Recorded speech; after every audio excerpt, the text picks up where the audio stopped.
Israel के राष्ट्रपति Benjamin Netanyahu की टेंशन, उनकी परेशानी दोगुनी होने जा रही है क्योंकि अब अमेरिका का सबसे बड़ा दुश्मन चीन इस महायुद्ध में कूद गया है।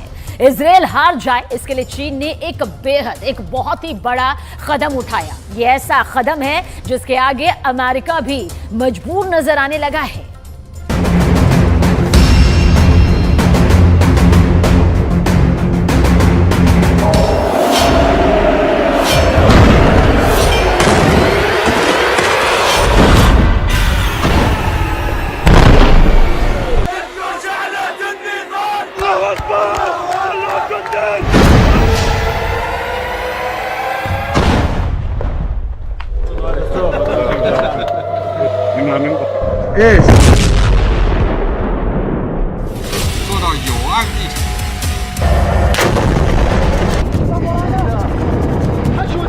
सात अक्टूबर के बाद से गाजा में जिसने हाथ डाला है उसने अपना हाथ जलाया है।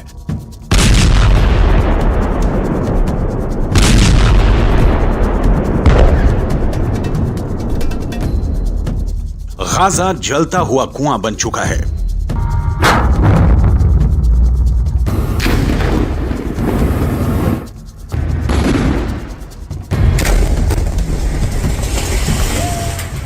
जो गिरेगा खत्म हो जाएगा, क्योंकि इजरायल को जिसने भी अब तक रोकने की कोशिश की उसको नेतन्याहू ने सिर्फ एक जवाब दिया, जब तक हमास खत्म नहीं हो जाता तब तक युद्ध जारी रहेगा। बंधकों को छोड़ाने के लिए सीज फायर तो कर दिया गया। गाजा और वेस्ट बैंक से बंधकों और कैदियों को छोड़ाने की तस्वीरें भी आईं। जश्न भी खूब मनाया गया। लेकिन आगे क्या होगा? अब तक इजरायल के सामने ईरान फेल हो चुका है। इजरायल को डराने में हमास से लेकर हिजबुल्ला और यमन के हूथी भी नाकाम रहे हैं। सऊदी अरब और बाकी अरब देशों की जुबान पर भी ताला लगा है, यानी अरब देश भी पूरी तरह फेल हैं। इजरायल के खिलाफ पुतिन भी खुलकर सामने नहीं आए, यानी रूस भी फेल हो गया। इजरायल अब अमेरिका के बस में भी नहीं है, इसलिए बाइडन भी पूरी तरह से फेल हैं।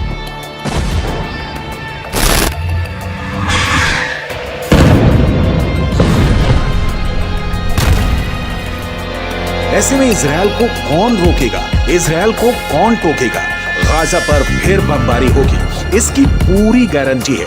ऐसे में इजरायल के युद्ध को कौन खत्म करेगा? कौन इजरायल से टक्कर लेगा? कौन है जिसमें इतनी हिम्मत है कि वो इजरायल से सीधे टकरा जाए? तो इसका एक जवाब आया है।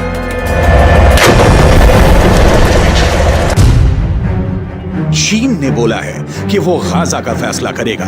चीन बोला है कि वो इजरायल को रोकेगा। चीन बोला है कि वो फिलिस्तीन का ख्वाब पूरा करना चाहता है। इसलिए चीन ने अब संयुक्त राष्ट्र सुरक्षा परिषद की बैठक बुलाई है और इसमें वो गाजा से लेकर हमास और इजरायल से लेकर नेतन्याहू तक सबका हिसाब करना चाहता है। 中国作为联合国安理会本月轮值主席国，将于11月29日举行安理会巴以问题高级别会议。中共中央政治局委员、外交部长王毅将赴纽约主持安理会会议。 चीन दावा कर रहा है कि वो अब हमास और इजरायल के बीच पावर ब्रोकर बनेगा। चीन दावा कर रहा है कि वो इस युद्ध को हमेशा के लिए खत्म करेगा। चीन ऐसा पहले सऊदी अरब और ईरान के साथ कर चुका है। चीन अब यही फैसला फिलिस्तीन और इजरायल के बीच करना चाहता है। शी जिनपिंग बिग बॉस बनना चाहते हैं। शी जिनपिंग अमेरिका को दिखाना चाहते हैं कि दुनिया में उसका बल्ब फ्यूज हो चुका है। अब चीन की लाइट जलेगी और इससे रोशन होगा पश्चिम एशिया का सबसे खतरनाक वॉर जोन, यानी गाजा और इजरायल। लेकिन क्या ये इतना आसान है? क्या चीन का ऑर्डर इजरायल में चलेगा? क्या चीन को वो नेतन्याहू बर्दाश्त करेंगे जो अमेरिका को भी एहसास दिलाते हैं कि इजरायल और यहूदी वोट बैंक के आगे उनकी हैसियत कुछ नहीं? वो हमास को खत्म करने तक बिल्कुल नहीं रोकेंगे। हमास की मौत 100% पक्की है, ये नेतन्याहू की गारंटी है।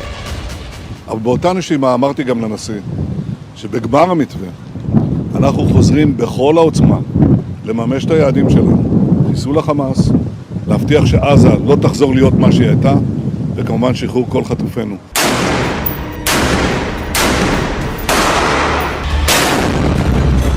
गाजा को मिट्टी में मिलाने की मुहिम तेज होगी, ये बात नेतन्याहू ने साफ कर दी है।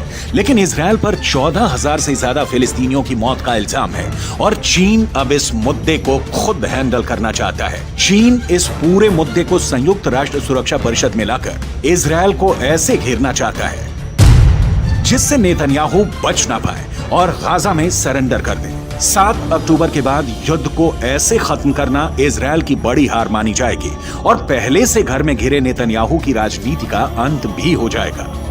लेकिन फिलिस्तीन और गाजा को लेकर इजरायल के खिलाफ कोई भी प्रस्ताव गिर जाएगा, इसकी भी पूरी गारंटी है, क्योंकि अमेरिका के पास वीटो पावर है जिसका उसने हमेशा इजरायल को बचाने के लिए इस्तेमाल किया है।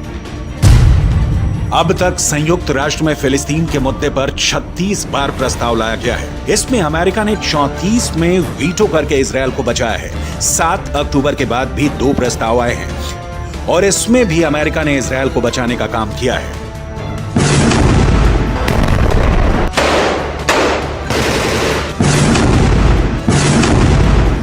अब गाजा में इजरायल को रोकने के लिए चीन ने सुरक्षा परिषद में बड़ी तैयारी की है, लेकिन नेतन्याहू ने गाजा पहुंचकर इसका पहले ही जवाब दे दिया है कि उनको डराने में कोई कामयाब नहीं हो पाएगा।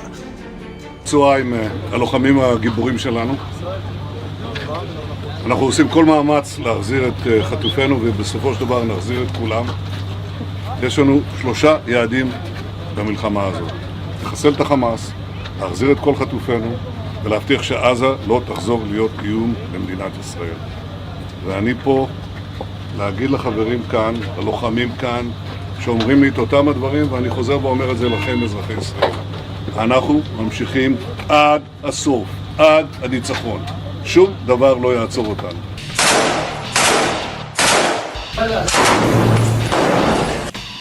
गाजा की गलियों में जो युद्ध हुआ है या हो रहा है उसने इजरायल को भी बड़े झटके दिए हैं, लेकिन नेतन्याहू अपने फैसले पर कायम है। बंधकों को छुड़ाने वाले सीज फायर के बाद वो हमास पर 10 गुना तेज हमला करेगा। फिर हमास के पास न बचने का रास्ता होगा न भागने का। गाजा की गलियों में युद्ध के दौरान हमास ने भी बड़े बड़े दावे किए हैं।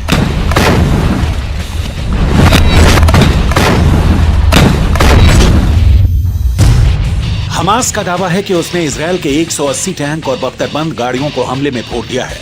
गाजा से लगातार ऐसी तस्वीरें आई हैं जिसमें इजरायली टैंक पर घात लगाकर हमले किए गए। इजरायल ने खुद माना कि अब तक ग्राउंड ऑपरेशन में उसके 70 से ज्यादा सैनिक मारे जा चुके हैं, 250 से ज्यादा सैनिक जख्मी हुए हैं। लिहाजा हमास के खिलाफ जो ताकत इजरायल माना जाता है उसके मुताबिक नतीजे तो इजरायल को भी नहीं मिले हैं। हालांकि नेतन्याहू के सामने अपनी छवि को बचाए रखना बड़ा चैलेंज बन चुका है और गाजा पहुंचकर उनकी पहली कोशिश इसी तरफ नजर आती है। ישבתי עם סגן הרמטכ"ל, עם המפקדים, ועל הקיר היה כתוב עם ישראל חי. אז עם ישראל חי, ועם ישראל גם מנצח. בזכותכם, בזכותכם. תודה לכם.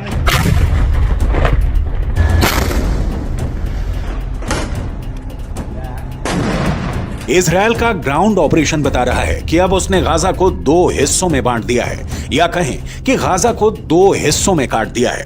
एक तरफ है उत्तरी गाजा जिसको चारों तरफ से इजरायल की सेना ने घेर लिया है। अंदर बहुत ही खतरनाक युद्ध पूरी दुनिया ने देखा है। तो दूसरी तरफ है दक्षिणी गाजा। इजरायल की कोशिश है कि उत्तरी गाजा में हमास के पूरे कैडर को खत्म कर दिया जाए। चीन ऐसा नहीं चाहेगा क्योंकि चीन तो हमास का पूरा समर्थन करता है।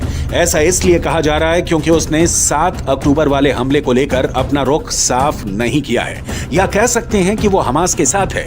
सवाल इजरायल से है कि सीज फायर से पहले 50 दिन के युद्ध को लेकर वो कहां पास हुआ है और कहां फेल।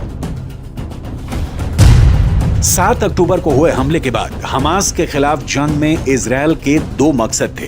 पहला, हमास के पास से करीब 250 बंधकों को आजाद कराना, जिसके लिए इजरायल को सीज फायर करना पड़ा, यानी उसका युद्ध और बमबारी काम नहीं आई, वो फेल हो गए। दूसरा मकसद, इजरायल हमास को जड़ से खत्म करना चाहता है, लेकिन अभी तक इसमें भी इजरायल फेल ही साबित हुआ है। עוד מתמשך לארץ. תדע, יש רוח, יש עוצמה, יש נחישות, ויש תוצאות.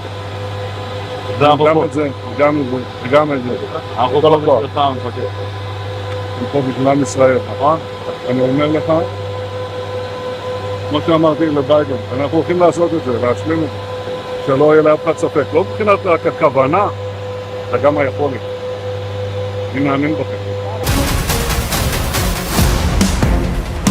गाजा में सीज फायर करके इजरायल को वक्त मिला, उसकी सेना को वक्त मिला, हमास को भी वक्त मिला।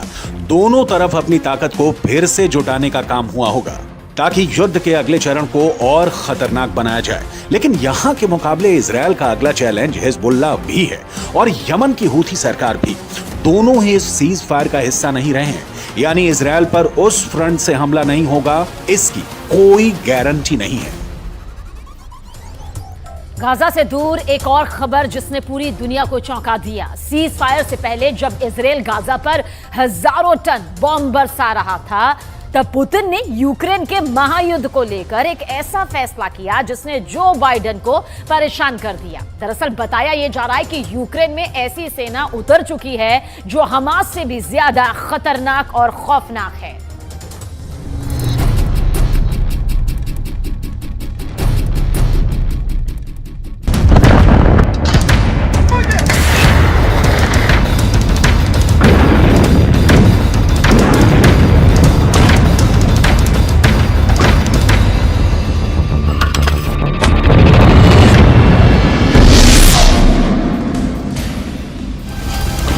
पुतिन ने युद्ध में अब ऐसे लड़ाकों को उतार दिया जो यूक्रेन के सैनिकों को जिंदा खा जाएंगे।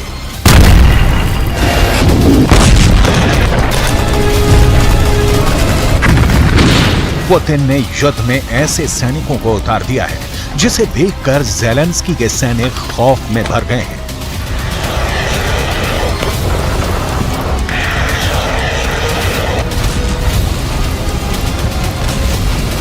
ज़ेलेंस्की के सैनिक पुतिन के सोल्जर से इतना घबरा गए हैं कि वो डर कर भाग रहे हैं।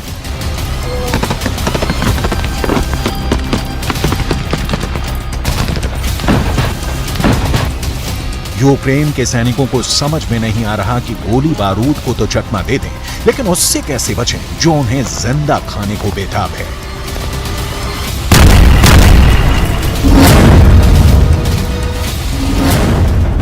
पुतिन ने युद्ध में ऐसे नरभक्षी उतार दिए हैं जो ज़ेलेंस्की के सैनिकों के खून का प्यासा है। इंसानों को मार कर खा जाना उसकी आदत है। वो पुतिन का बहुत वफादार है। उनके हर निशाने, हर हुक्म, हर आदेश पर वो ना सिर्फ जान कुर्बान कर सकता है बल्कि दुश्मन को कच्चा चबा कर खा सकता है। इसकी दरिंदगी से पुतिन इतने खुश हैं कि उन्होंने इस नरभक्षी को बहुत बड़ा इनाम देने का ऐलान किया है। कौन है ये नरभक्षी जिस पर पुतिन को इतना भरोसा है कि वो है तो रूस ये जंग हर हाल में जीतेगा। पुतिन के इस फौज के रहते ज़ेलेंस्की की हार तय है। इस नरभक्षी के कारनामों को देखने के बाद पुतिन अब आक्रामक हो गए हैं। पुतिन के इरादे और खतरनाक हो गए हैं। पुतिन के निशाने पर ज़ेलेंस्की का घर है। 1.5 साल से भी ज्यादा वक्त से चल रहे इस युद्ध को पुतिन अब जल्द खत्म करना चाहते हैं, वो भी अपने तरीके से। पुतिन को जीत चाहिए, वो भी हर कीमत पर। पुतिन को यूक्रेन के सैनिकों की हार देखनी है, वो भी हर हाल में। इसके लिए पुतिन ने जेल में बंद खूंखार कैदियों और नरभक्षी तक को युद्ध में धकेल दिया। ऐसे कैदी जिन पर बहुत गंभीर आरोप हैं। पुतिन अब उन सैनिकों की सजा भी कम कर रहे हैं जिन्होंने युद्ध लड़ा और पुतिन के मकसद को पूरा करने के लिए पूरा जोर लगा दिया।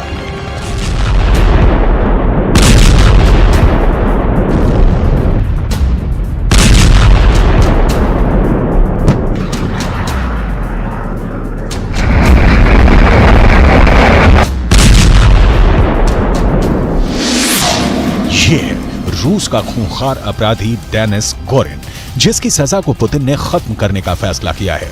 पुतिन ने डेनिस को माफ कर दिया। इतने खूंखार अपराधी को पुतिन का यह इनाम इसलिए मिला क्योंकि उसने पुतिन के एक आदेश पर यूक्रेन की सेना में ऐसी दहशत पैदा कर दी कि कई मोर्चों पर रूस ने बिना लड़े युद्ध जीत लिया। यूक्रेन की फौज ऐसे दरिंदों के बारे में सुनकर ही भाग खड़ी हुई।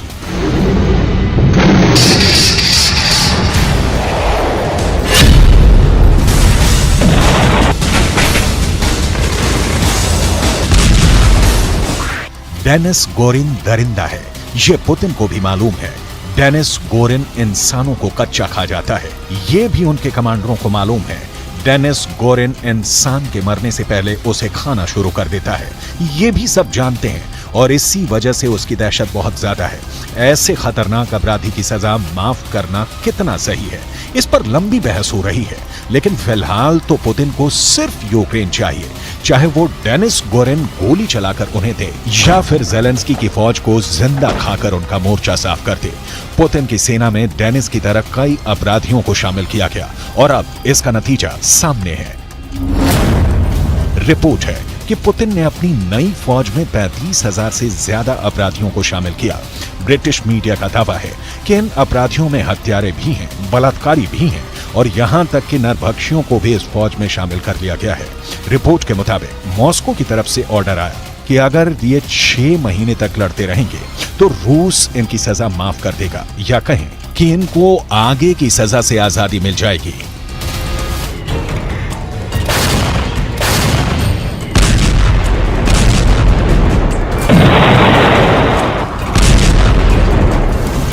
डेनिस गोरिन भी यूक्रेन के खिलाफ जंग में लड़ा और घायल हो गया। फिलहाल उसका इलाज चल रहा है और अब पुतिन ने डेनिस गोरिन के युद्ध से खुश होकर उसकी सजा को माफ करने का फैसला किया है। रूस के इस फैसले पर पूरी दुनिया में सवाल उठ रहे हैं। खुद रूस के लोगों में इसको लेकर बहस हो रही है कि क्या ऐसे खूंखार अपराधी की सजा को माफ किया जा सकता है और इससे समाज में क्या संदेश जाएगा। 44 साल के डेनिस गोरिन को रूस की अदालतों में 2 हत्याओं का दोषी ठहराया गया था। पहली बार डेनिस गोरिन ने 2002 में हत्या की और फिर मर्डर के बाद उसने उस व्यक्ति के अंगों को खाना शुरू कर दिया जिसकी उसने हत्या की थी। इस अपराध के लिए डेनिस गोरिन को रूस की अदालत ने 10 साल की सजा सुनाई, लेकिन अच्छे बर्ताव की वजह से डेनिस गोरिन को सजा पूरी होने से पहले ही छोड़ दिया ताकि वो अपनी बाकी की जिंदगी को बेहतर तरीके से गुजारेगा।